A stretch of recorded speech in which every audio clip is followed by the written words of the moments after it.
Today, we're gonna spend overnight dito sa isang isla!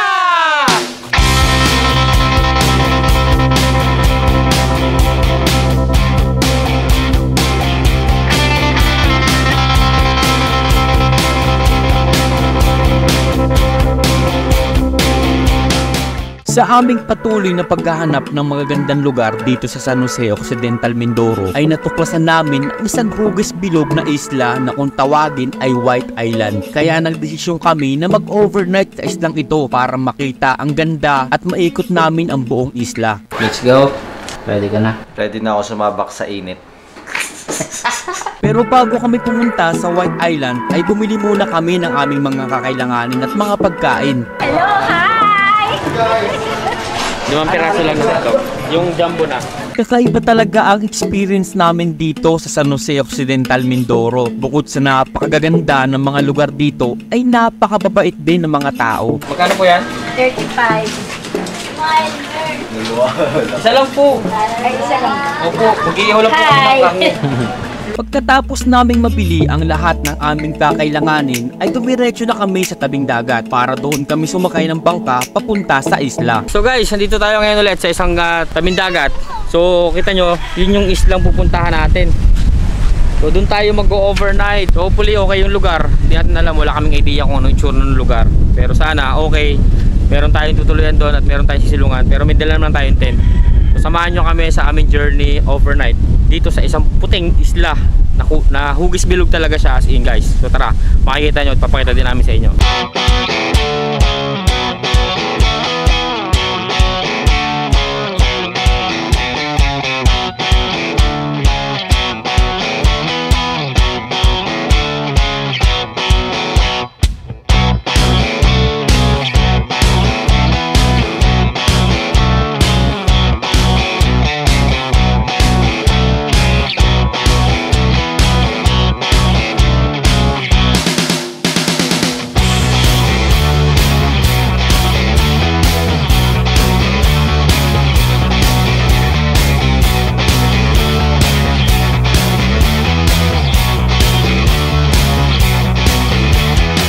Sa wakas, nakarating din tayo dito sa isla. Sobrang ganda, puting-puti yung buhangin at kailangan muna natin magtayo ng tent kasi sobrang init pa. So mamaya, after ng setup natin ng tent, magluluto muna tayo ng pagkain. Then after nun, iikutin natin tong isla. So tara guys, let's go! Pagdating namin sa isla ay naghanap agad kami ng pwede naming mapwestuhan at mapagtayuan ng tent para may mapaglagyan kami ng aming mga gamit. At sa aming paghahanap ay tinuro sa amin na nangangalaga ng isla ang isang bakanting kubo. Kaya dito kami pumunta at dito namin inilagay ang aming mga gamit. May entrance nga pala sa islang ito.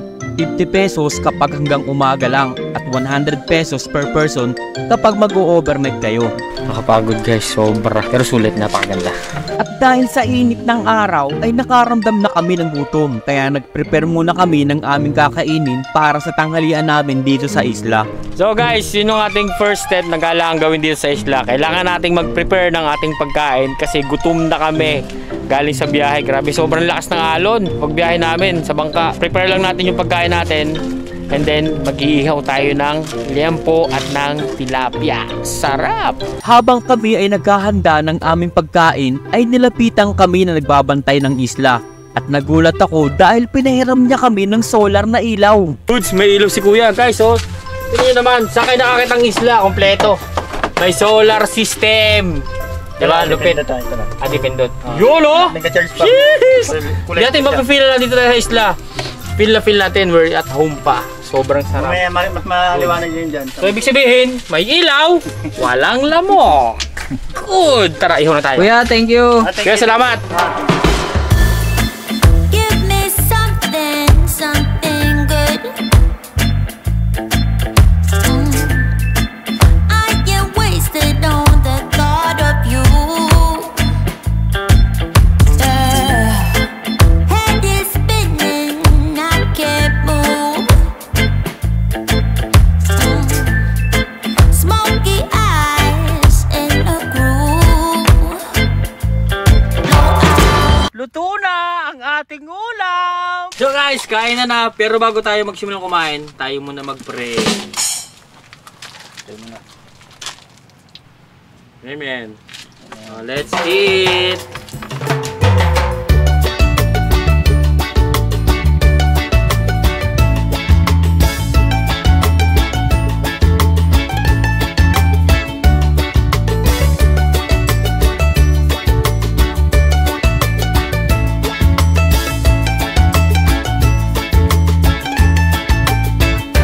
guys, bago tayo magtayo ng ating tent, iikutin muna natin tong buong isla. Ipapakita namin sa inyo kung ano ang itsura ng kabuuang isla sa gilid at baybayin nitong dagat. So tara, let's go! Samahan nyo kami guys. Ready na? Ready, let's go!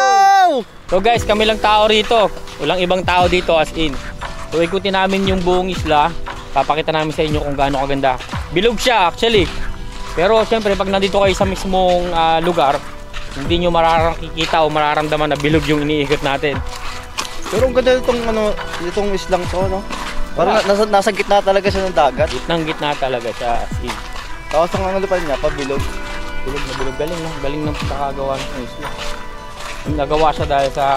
Tsaka may mga Inubog may na dating nakatayo nakatayong bahay. Ano kaya yan? Ayun, ito may CR, katulad dito may CR. Ano nga kaya yan? Pati maganda dito, tahimik. Napaka-tahimik guys dito. Good! Ganyan. Ganyan siya, ganda. Gamin! Ganda dito guys. Super ganda nitong lugar. Sarap maglakad. Pakinig nyo guys yung alon.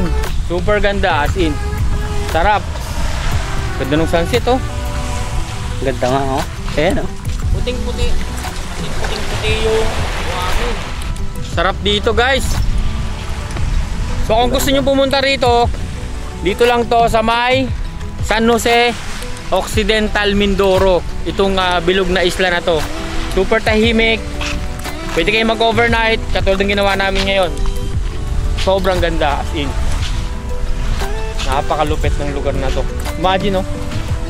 Binuo talaga siya ng kalikasan. At ang daming corals. Sobra to mga gilid oh. Ayun oh. Ibig sabihin, nabot dito ang ano, no? Nabot ang Ang tao. alon. Tubig. Ayun oh. Sobra yun ang mga buwan. Hanggang dito yung tubig for sure. Pag kumaangat na yung tubig, sobrang taas. Kasi hihila na siya pababa oh. Sarap naman dito. Kaso lang, yung iba, siyempre, mga naliligo dito, iniiwan nila yung mga basura nila, yung mga dumi. Yan, ganito yung nangyayari. Na nagkakaroon ng mga basura yung isla. Sayang naman. Dapat to malinis. Medyo dumidilim na guys. So mamaya, after nito, tatay tayo ng tent para meron tayong tulugan kasi for sure malamok dito. So yun guys, nandito na kami ulit. Dito na ulit kami sa may dulo ng aming pinag-ikutan. So dito kami galing sa kabilang side na to. Ayun oh. Ayan. So dyan tayo galing kanina. In a minute, naikot na agad natin yung buong isla. Saglit lang. Sobrang ganda. Sheesh. So ito guys, kung pupunta kayo dito, meron dito oh. Nakapaskil na dito yung presyo. Tara, punta natin ito. So ito. So nakalagay dito 50 pesos per head.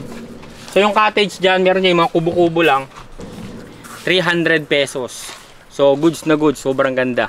Pagkatapos naming maikot ang buong isla ay nagsimula na kami na itayo ang aming tent. Dahil dumidilim na at kailangan namin ng tent dahil sigurado ay may lamok dito.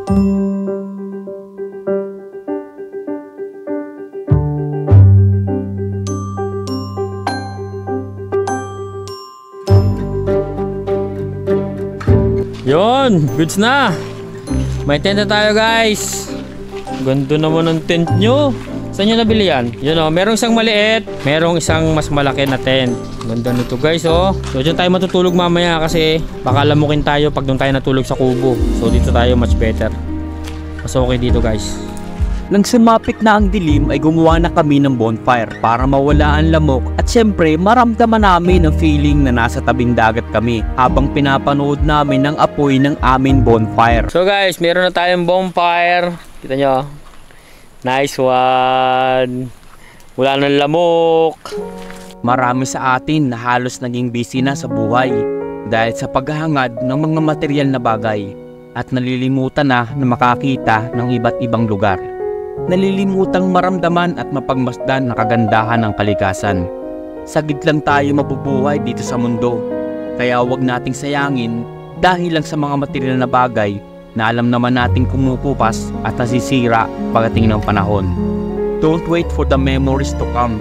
You need to create your memories para kahit wala ka na sa mundo ay may maaalala ang mga tao na nasa paligid mo na minsan naging masaya kayo habang ini-enjoy nyo ang kalikasang gawa ng Diyos. Bago ako matulog ay naisipan ko na maligo muna sa dagat kahit madilim na. Sobrang sarap ng tubig sa dagat lalo na sa gabi. At ito ang pinakamasarap na pakiramdam, ang maramdaman mo ang tubig ng karagatan. Good morning. Good morning, guys. Ay. Lamig kami dito. Sobrang lamig pala dito sa isla. Umaga na pala. Ang ganda ng liwanag sa labas, ha. Tignan nyo yung liwanag, oh. Ayan. Ganda. Suwabe. Sarap dito. So sa wakas, umaga na rin. Ay, Sarap matulog dito sa isla. Actually, talaga sobra. Relaxing yung pakiramdam kasi yung lamig niya, natural, hindi tulad pag nasa bahay lang, naka-aircon kayo. Dito, yung lamig galing sa hangin talaga, galing sa singaw ng dagat. So, ang sarap gumising kasi first time ko ulit gumising na pagmulat ng mata ko, nandito ako sa isang isla. Imagine, ang sarap, sobrang sarap. Tingnan nyo naman kung gaano kaganda. Nagigising kayo ng maaga, din makikita nyo isa pang napakasarap tingnan yung liwanag. Tingnan nyo yung liwanag dito, di ba? Sobrang sarap sa pakiramdam. Tapos ang gagawin nyo pa, lalakad sa buhangin, iikutin nyo ulit yung isla. So ang sarap sa pakiramdam. Ito yung sinasabi nilang umalis ka minsan sa maingay na lugar, pumunta ka sa tahimik na lugar para minsan naman makausap mo rin ang sarili mo at magkaroon ka ng time na tingnan kung ano pa ba yung mga dapat mong gawin sa sarili mo. So napakasarap ng pakiramdam kapag nararanasan mo yung mga ganito. So ang sarap ng hangin, sobrang sarap. So guys, kung may pagkakataon kayo at may oras kayo na gawin yung ganitong bagay, huwag na kayong magdalawang isip dahil napaka-importante sa ating mga sarili na meron tayong time para sa mga sarili natin. Tulad nito, di ba? Na tahimik, walang ingay, malayo sa kabiasnan, kaya sobrang relaxing na kahit bumalik ulit kayo sa, sabi nga nila, back to normal reality, at least naranasan ng sarili nyo na minsan naman ay makapagpahinga sa mga ganitong klaseng lugar. Huwag nating sayangin ang buhay na meron tayo dahil magugulat ka na lang sa sobrang busy mo sa pagtatrabaho. Di mo namamalayan tumanda ka na pala. At doon mo marirealize na marami kang sinayang na panahon para magawa ang mga bagay kung saan ka talagang masaya. Lahat tayo ay may angking talino at galing, kaya gamitin natin ito para magawa nating posible ang imposible.